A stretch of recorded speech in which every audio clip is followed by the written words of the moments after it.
My name is Ben. And my name is Jack Bowie. Welcome back to Wedding Empires, where we're always giving you something new to learn and market and grow your wedding business. If you guys have ever thought that blogging sounds nice, but does it really work? Well, you're not alone. We've all been there, Ben included. Yes, very much.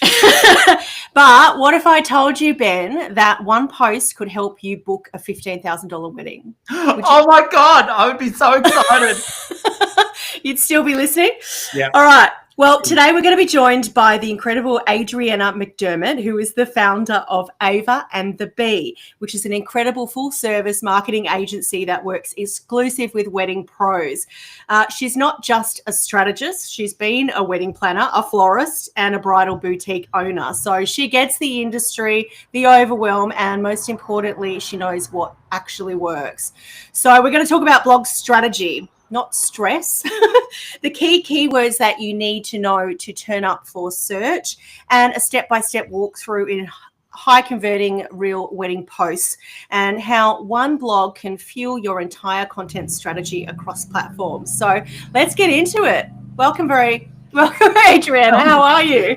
Good. I am really excited because I know this is a topic that I feel like every vendor has tried blogging at least once in their tenure, but most of the time they hate it or it's not working. So I'm really excited to kind of open up some of that stuff for you guys today.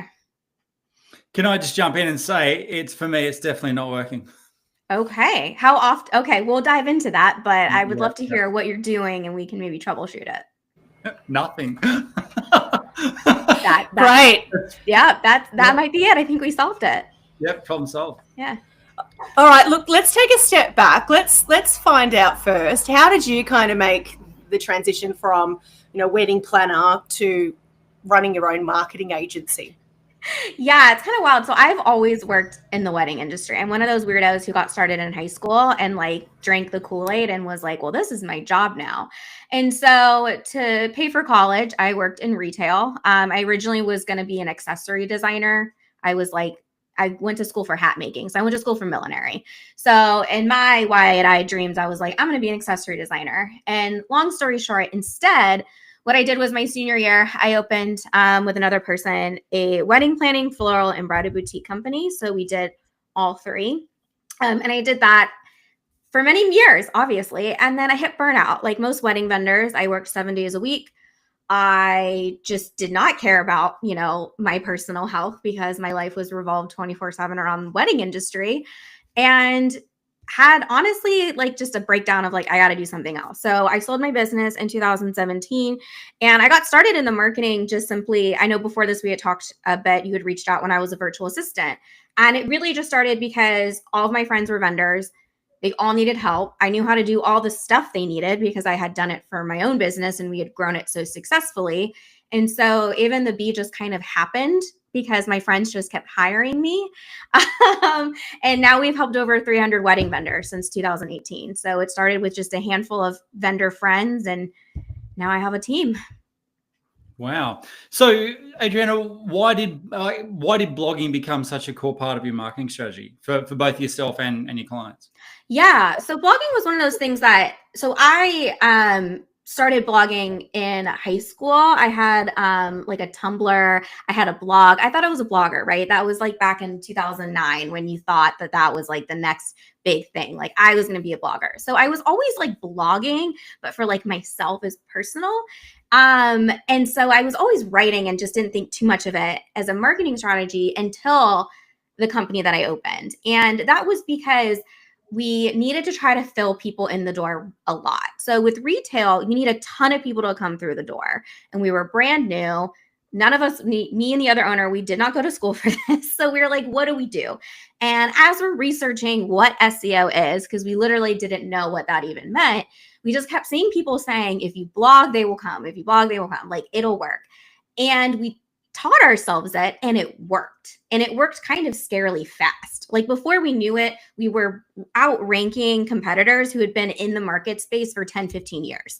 And they were like, what are these literally 20-year-olds doing with such online presence already? And the answer was we were blogging twice a week for years and it worked. So I saw the magic of it then. And then when I started doing it for clients, I saw how we could strategize it, because I think the biggest thing with blogging was no one was really doing it right. They were just throwing up pictures and then being like, woe is me, it doesn't work. Or no one reads my blogs. And for me, it was like being able to figure out that puzzle of like, well, how can this strategy continue to work like it did for my own business? How can we duplicate it for all these other vendors? And to this day, there has not been a single vendor type I have not gotten it to work for. So it works with all vendor types. Wow, that's a good track record. I'd like to hear, though, how the hell does one blog turn into a $15,000 wedding? Yes. So the first thing we have to remember is that couples use Google to search. And the biggest misconception around blogging is simply, I'm too luxury for that. Unless you are at the 500,000 to 600,000 US mark, then it might be maybe not quite. Like we can get it to work, but I wouldn't want you to do it as much. Like I would be like 6 blogs a year. Everybody else, which is about 99% of the industry, is doing weddings at the like under $500,000 mark. It works. And it's because we know literally there's statistics, there's data, there's polls that are run that show that couples find vendors on Google. We know it's consistently happening even more. We know Reddit is a big thing. And so how it works is it really comes down to having a good blogging strategy. So not just posting images, just posting pictures isn't going to book you a multi-$100,000 wedding. That's not going to work. It's really about how can we have a well-written blog post? How can we tell a story but explain our services as an expert? How can we highlight other vendors, which is a big part of the strategy, is we have to also talk about playing in the sandbox like friends. And how do we optimize it to get in front of the audience that's searching for those things?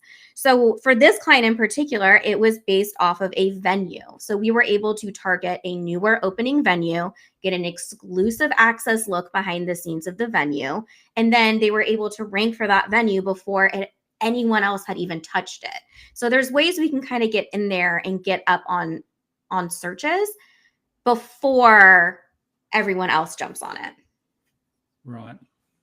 So that's, well, okay. So what do most wedding pros get wrong when it comes to blogging?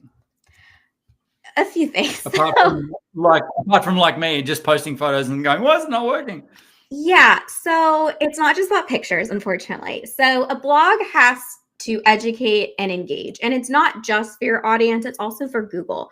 Because half the reason we're blogging is for the couple. The other half is for Google.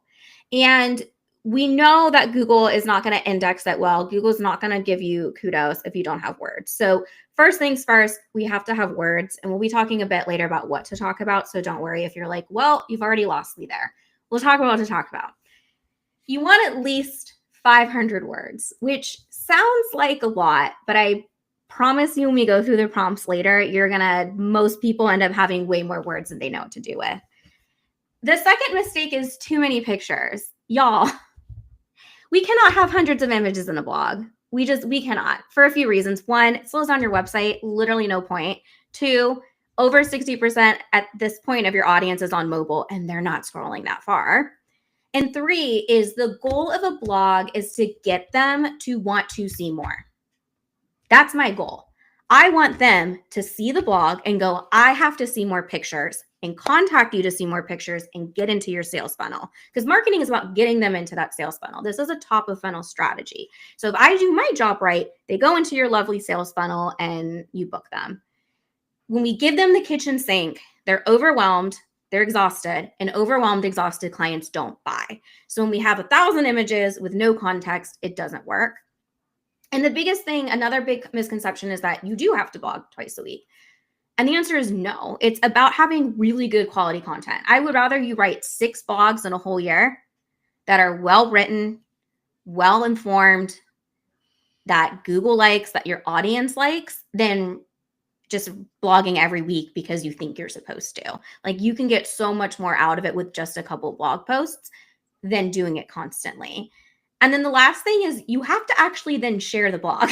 So 9 times out of 10, you write this amazing content or you pay someone to write the content, and then you walk away. You're like, well, I did it. Google universe, it doesn't work like that. Yeah. Google understands when you post something and you ghost it.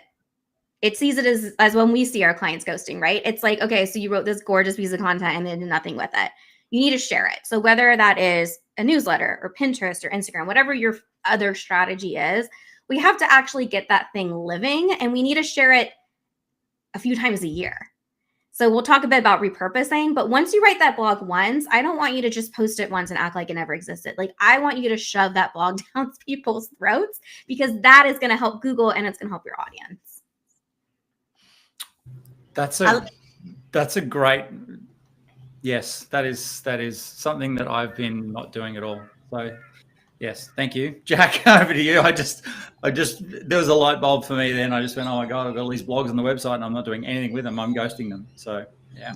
Yeah, I mean, I was going to ask sort of, we all feel so overwhelmed with, I haven't been blogging enough and I should be. So it's really music to my ears for you to say you'd rather 6 good ones than, you pushing out just all the time.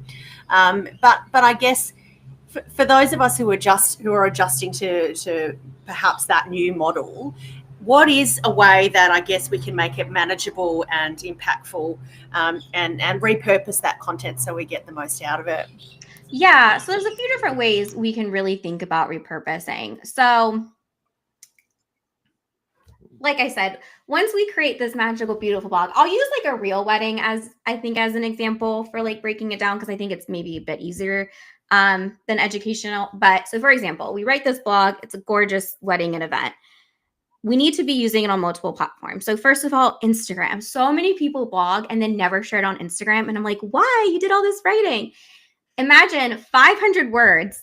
That's like 6 captions. Take a few sentences from the blog, copy and paste it to Instagram, fluff it up if you need to, and post it. So have one of them be the couple, like basic, one-on-one, the couple. Have the second one be the wedding party, focused on the attire. We know couples want attire pictures. We know they want to know who the designers are. Why not emphasize that? Like, why not amp that up? Most gown designers, coming from someone who used to own a shop, will share your images if it's a gown. Like, they love resharing more than any other vendor will. Third, talk about the ceremony. Fourth, talk about the reception. And then remember, this is all stuff you already wrote in your blog. You're literally just going to take the little snippets, grab a few images, and then post it to social media. And then I want you to talk about the package that you booked. Like, what package did they pick? Like, I feel like so many times we act like we don't have packages, and I know you guys do. I know y'all have packages. Why are we not telling them how many hours they book? Like, why are we not fully going into that? So there's a few different ways. I mean, that will just give you weeks of content without you having to really do anything. Right. So you spoke about keywords before, Adriana. So can you tell us what exactly keywords are and why they're so important in the blog and for us doing blogs? Yeah. So SEO can sound really confusing, but honestly, y'all, all it is just improving your website to make Google happy. And the way it works in the most basic terms is a user types in a question, and then the search engine like Google spits back an answers that it thinks are relevant. That answer or that question, the thing that you type into Google, is your keyword. So it's a keyword is pretty much a question, and then the answer is your blog post. So I like to think of it as a question and answer format. So think of the keywords as the blog topics. They're asking the question, that's the topic, and then we're regurgitating that answer. So we want our blogs to answer whatever question they're typing into Google. That's literally all a keyword is it can be really, really simple. So whether it's about a wedding or a venue or an educational topic, that's all we really need to think about when it comes to keyword is what is the question they're asking, and then your blog is the answer. Right. So when it comes to those keywords then, so can you share a few simple ways to research and choose sort of what keywords to use and how to find them? Yeah. So one of the easiest ways is honestly just Google. So Google autocomplete is easy. Just type in what you do. So whenever we're talking about keywords and thinking about like, where do I start? Start with the bare basics because that is actually the most important. So, for example, if you're in Austin and you're a wedding photographer, I want you to type into Google Austin wedding photographer, and I want you to see what comes up. What does Google tell you that comes up? Does something come up on the footer? Do certain venues pop up? Like, what is coming up for that keyword? That is your first initial pieces of content. That is a nice, simple keyword because it lets you see, oh, are there certain things it's talking about for photographers? Which ones pop up? Are there questions they're asking? So Google autocomplete is just step one. Takes 2 seconds. 9 times out of 10, you'll find at least one topic from just the autocomplete. The second one. Sorry, can I just jump in? I've got one question about autocomplete. When it's giving you those suggested other, finishes to that sentence, is that because they're the most popular in that area, or is that because of your personal search history? So it's a little bit of a combo. So part of it is based off of definitely what is trending. So you'll see it with Google Trends. Part of it is based off of your search history. A lot of times it's a little harder for you to search for your own keywords. So I'll give you a tool in a minute because your algorithm is going to be trained to you as a searcher.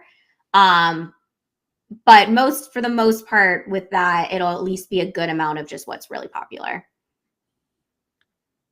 And then, sorry. Oh no, that's a great question. So another good one is that ties into that really well is Google Trends. So Google Trends is just trends.google.com. It's Google's free platform that tells you what's trending.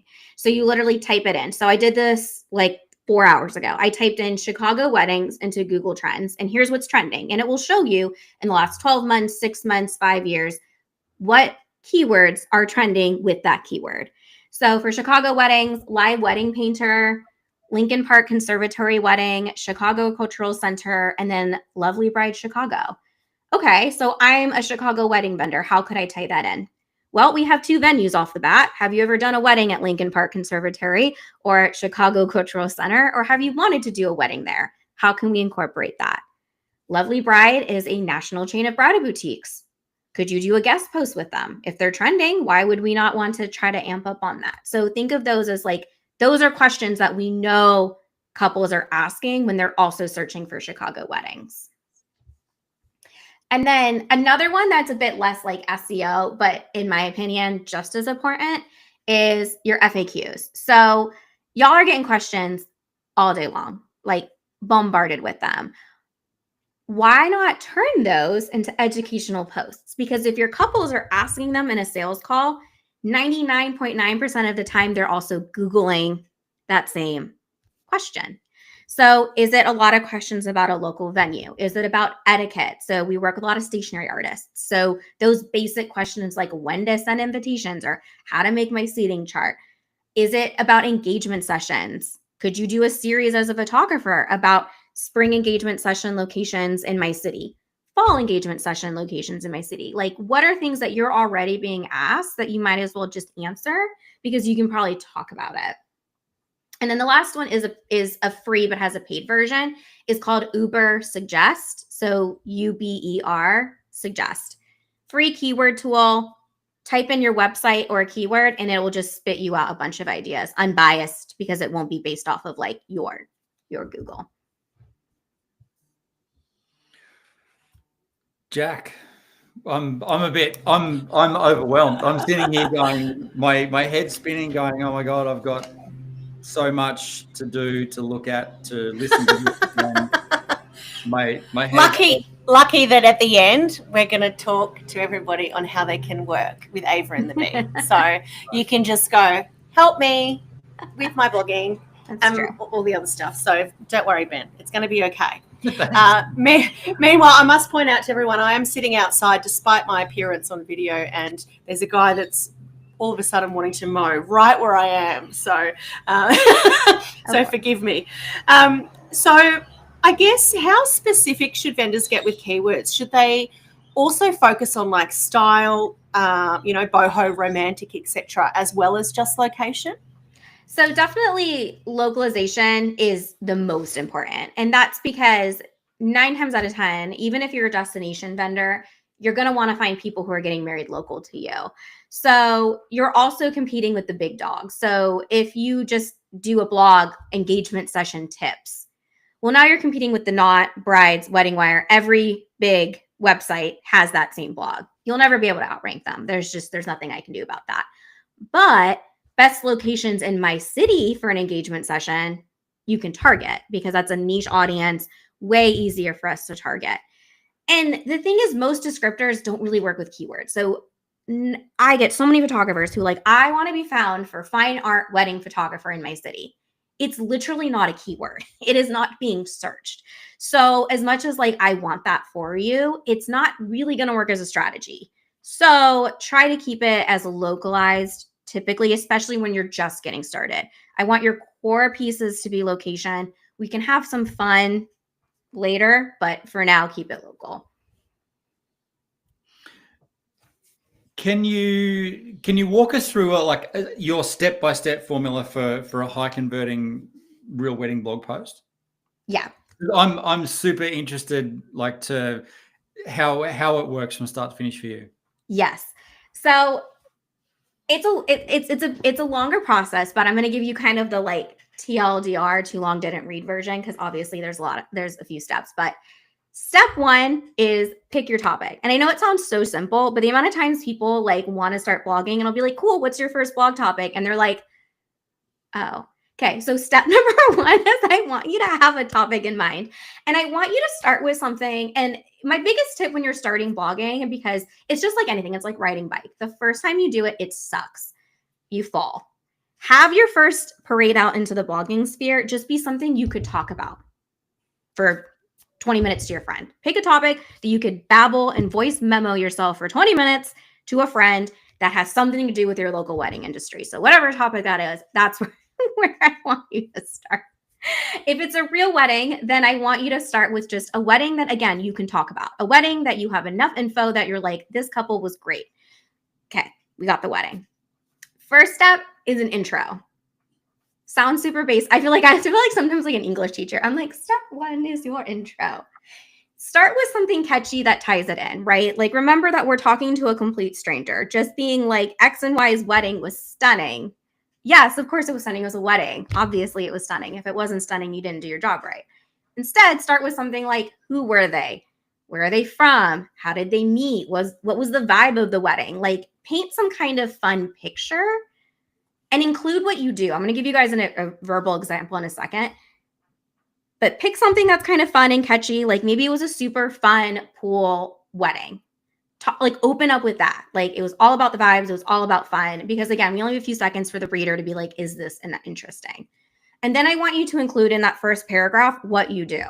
Because this is a cold audience and they will not know you're the planner or the photographer or the vendor or a venue. You will look like every other vendor out there. So let's go ahead and make it clear. So I'm going to pull one that I think I wrote 2 days ago.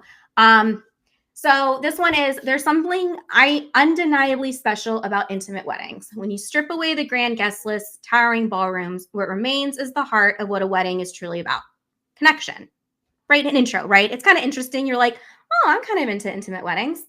Mackenzie and Christopher's intimate wedding at the Commodore Perry Estate, you can guess what the keyword is, was a celebration of family and medieval traditions set against one of Austin's most refined backdrops, and I was truly honored to be their wedding photographer. Simple, to the point. It gave a little bit of info. Next is going to be the next few pieces of the body. So whenever we're thinking about the body, because I think this is the most intimidating, most people are like, I wrote an intro, now what? Break it down into 3 or 4 questions that you're going to answer about this wedding. Just a couple, because we only need a few paragraphs, right? We're not talking long, poetic sentences. What are the questions you want to answer? So for example, maybe you want to talk about the location. The biggest question is location. Okay, this is really important. I would suggest talking about the location in the venue. I want to include that. So include things like why the couple chose the venue. Hint, have that be part of your questionnaire before their wedding. Why did you pick this venue? Have someone on the team ask them and write this for you, right? Why did you like this venue? Why do you as the vendor like the venue? There's a reason you want to hype it up. So talk about the venue a bit. Maybe you want to talk about personal details. Maybe you're the type of vendor where personal details are really important to you and your clients. So the question you want to answer is, what were their special moments? Did they have handwritten vows? Did they do a first look? Typically for these type of clients where we're writing more sentimental, what I tell them is what I used to do as a vendor is during the wedding, I would text myself 3 things to remember about that wedding. Whenever I'd run off to the bathroom and have 30 seconds of privacy, I would literally text myself something I remembered, because we all know what it feels like the next day to completely forget what just happened the night before, right? You're like, I don't remember anything. I could not tell you what the grandma's name was. But in the moment, you remembered that. Text it to yourself and send it later. Another one is maybe your client is more fashion focused. We have a lot of clients who are editorial. So fashion. All right, talk about fashion for a whole paragraph. What did they wear? What was the designer? Google the gown that they wore, and you will literally have descriptions out there. Talk about the description. Like, it can be that you can have other people do it for you. And then talk about what you did for them. The biggest thing is that vendors never talk about themselves. And it's like, well, you're writing the blog from your point of view. What did you do? If you were a planner, did they have a certain package? Were there roadblocks? Like, were there ways that you saved the day? You should talk about that. If you're a photographer, did you help with the timeline? Were there certain portrait spots that you were like, oh my gosh, at sunset, this venue looks like, I don't know, brag it up. Whatever you think about that venue, that's super cool. Talk about it. And then reception, of course. What was happening at the reception? If you're the type of client where bands are all of your clients have, do a whole paragraph talking about how cool the band is, like how grandma was doing splits on the dance floor, and then include a picture. So just think of it as like, what are the couple questions I'm going to answer? And then just write a handful of sentences about each one. And it'll start to flow more naturally once you think of it, usually as just a question and an answer. I was going to ask, do you encourage that they do it themselves or get help? And you've answered that a little bit, but listening to you speak about sort of how you're getting the information out of the client, it got me thinking, you can get a lot of that in the beginning, can't you, with the client questionnaire? You can ask those juicy questions that, well, before the wedding, how did they meet? Why did they pick that venue? That sort of thing. So I guess, have you got any ideas around smart ways that people can get some of that meat before the wedding? 100%. So questionnaires are usually really great, or if you record any of your conversations with them or you have meetings with them. So I know it can be hard because, especially if you're working higher caliber weddings, they're not going to do questionnaires. Their planners are, right? Like, they're not. But if you're able to get them to fill out a few things, a few questions we like is definitely, other than like how they met, ask them why they chose you. That can be a really great, easy question you ask in. A, it's kind of a testimonial. And B, you can weave it in. I always ask either why they picked their venue or what their vision was for the day, because again, you can get it directly from their mouth. And then ask them, what is the most important part of your wedding day? To me, that's the most important market research you should be asking your clients anyway. Like, you should be asking that for your own understanding of them. But what is the most important part of their day? And that can be, again, a question you ask early on in a conversation and just have it recorded and then share it later. But I would say for your questionnaires, send at least 1 or 2 of those questions in there that are woven in. And then honestly, for a lot of our clients, when we tell them that blogging is part of the strategy, they will fill out questionnaires and give you more content than you know what to do with.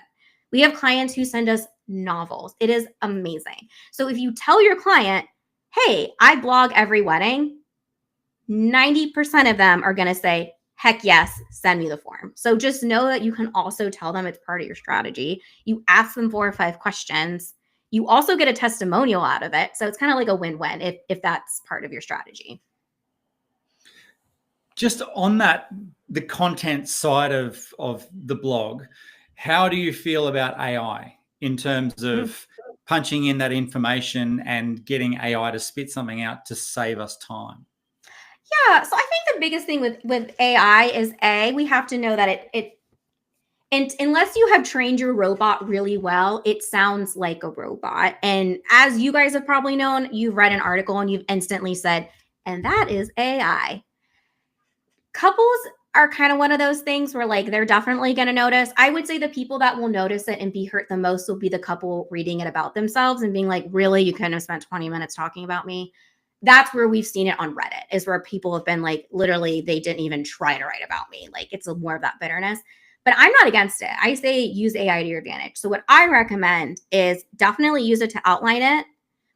Make sure you're going in and making sure it sounds like you. Make sure it's not saying the tapestry of the day, of the starlight. Like, there are certain phrases you'll start to see ChatGPT says with weddings. Like, the minute you see tapestry or weaving, I know it's ChatGPT, because for some reason it is convinced that's what all weddings are. So once you start to like know that, so I would say use it. Make sure you're telling it, ChatGPT, explaining it what your brand voice is. Like, make sure you're training that robot real well. Make sure you're telling the robot what the right keywords are, and then making sure you're going through and actually making sure it sounds like you, because sometimes the robot will be like 50% there. But if it's going to get you to do it, then I'm not opposed to it. Right. Okay. I think also just getting the if you audio recorded, a consultation, to just get some of that transcribed as well. Obviously, that's going to give you some word perfect quotes and things like that. Yeah. There goes a lovely bus behind me. If a wedding pro is listening and thinking, I haven't blogged in months, Ben, I'm not talking to you. What are the first 3 steps that they should take today? Yes. I love it. I'm not talking to you directly. So I would say the first thing is go through your past year or 2 of weddings and pick out the top couple that you are for sure want to get out there, because there are going to be a few that you've thought about time and time again that you need to just go ahead and do. So go ahead and start with those, because like I said, some people will find writing an educational blog easier. Other people will find a real wedding. So start whichever one feels the least hardest to you right now. Is it going through 2024 and picking one wedding? Or is it going through your FAQ and just picking a single question that you can talk about for 20 minutes? And again, I love the idea of talking it out. Like, get a voice recording, talk it out and transcribe that question, and then go ahead and write it. I would say that's the first thing, is just pick one that feels the least like heavy for you, and that will be the easiest way for you to get your first one started. So, Adriana, can you give us one specific blog topic that you think every single wedding vendor should write about yesterday? Yeah, so this is an interesting one, only because that answer depends on 700 factors, the first one I would write for you. But what I would say is the number one thing is, what is the biggest question you get asked? And the reason I keep going back to that FAQ is you can then use that blog in your sales funnel. So one of the biggest strategies we use with blogging is it's not just for SEO, it's part of their sales funnel. So we will write blogs that specifically go out in like an inquiry sequence that talks about the FAQ. So that way, when they get to that stage, instead of us, because I think one of the hardest things for vendors is we're always like, well, how do I follow up with them? Do I just go like, hey, what's up? You book anyone? No, that's never going to work. You know what you do instead? You say, hey, listen, it's been a few weeks. I know at this stage of your wedding, you're asking this question, because you know what question they're asking. I wrote a blog on it and I just want to send it over. Let me know what questions you have, or let me know this answers your biggest question. We have found clients book after that email, because you didn't go in doing the whole, oh, pick me. You did the, hey, I have a piece of content. It's really good. You should read it. Send it to your mom. Your mom was asking this question. Here's an answer. Or after a sales consultation call, you're like, hey, you know how your mom was really talking about how she's worried about this timeline? I have a blog or a wedding that's going to show you exactly how it works. Let's go ahead. I'll send it to you. Like, imagine how much easier it is to just send them content. Yeah. I like it. Have I convinced you, or are you still on the fence? Because you seem like you might be like 50% there. I am well on the horse with this. It's just, I'm like, so much other stuff going on. I'm like, where am I going to find the time to actually do this? And if I'm probably like most wedding professionals out there that, or some wedding professionals, where I have somebody else that looks after the website. Mm-hmm. So if you're in that boat as a wedding pro, then this is all something you've got to prep for the people who manage your website for you. And in a lot of cases, I'm not picking the keywords, they are, because they know what keywords they've previously used and we don't want to double things up because then that's useless as well. So there's a whole my eyes are kind of doing the Vegas slot machine going, oh my God. So, and I'm sure that like with everyone watching, I'm sure I'm probably not the only one that is going, oh my God, now I've learnt quite a bit, and now oh my God, I now know what I'm not doing, and I need to do this. So yeah. I get that. Now I want to know, Ben. Oh God, here we go. No, I'd like to hear your special question, because I would like to know what Adriana has learnt throughout this career, where she's obviously worked as a professional, been a VA, and then gone into this whole full, marketing strategy. What's your famous question, Ben? I don't know about famous. You keep saying it's famous. It is famous around these parts. God. Wait, Adriana, I have a question that I ask all of our guests and anyone influential that I meet. So if you walked outside your house and ran into an 18-year-old version of yourself, what advice would you give yourself around business, success, life, knowing what you know now? Trust your instinct, because your instinct is 100% right, and it's screaming at you, girl. It's screaming. You just got to trust it. Screaming at me, girl.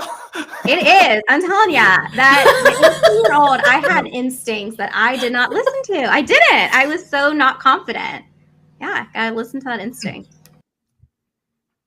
That's good. I love it. Yeah. Thank you. I'm calling you girl from now on, Ben. I know. I'm wearing pink, and I might come with a wig next time. I'll see how we go. Look, thanks so much, Adriana. It's been a pleasure finally connecting with you. I know we've spoken years ago on email, so it's always so lovely to put a face to the name. If you've been listening to all of this and thought, this is too hard, I need help, I need to work with this amazing lady and to sort out my business and my marketing for my wedding business, all you need to do is head to the website Ava and the Bee. So AVA and the BEE.com. You can also find her on LinkedIn, Instagram, and Facebook. So thanks for joining us. Thank you so much for having me and for having a conversation about my favorite topic. I could talk about it for days. Anytime. I'm sure you've got plenty more that we can invite you back and talk, really drill into some specific platforms and marketing skills. I love going nitty gritty. The deeper and the harder the questions, the more I love them. Oh, famous last words. I love being stumped. No, whenever I do speaking engagements, I say, ask me the hardest marketing question you've ever had, because I want to figure it out for you, even if I don't know it right away. Yeah, great. Sounds like there's a part 2 here. At least. Yeah. All right. Thanks, guys. See you next week. Thank Bye. you. Thanks, Adriana. Sorry. There we go. Oh, my God.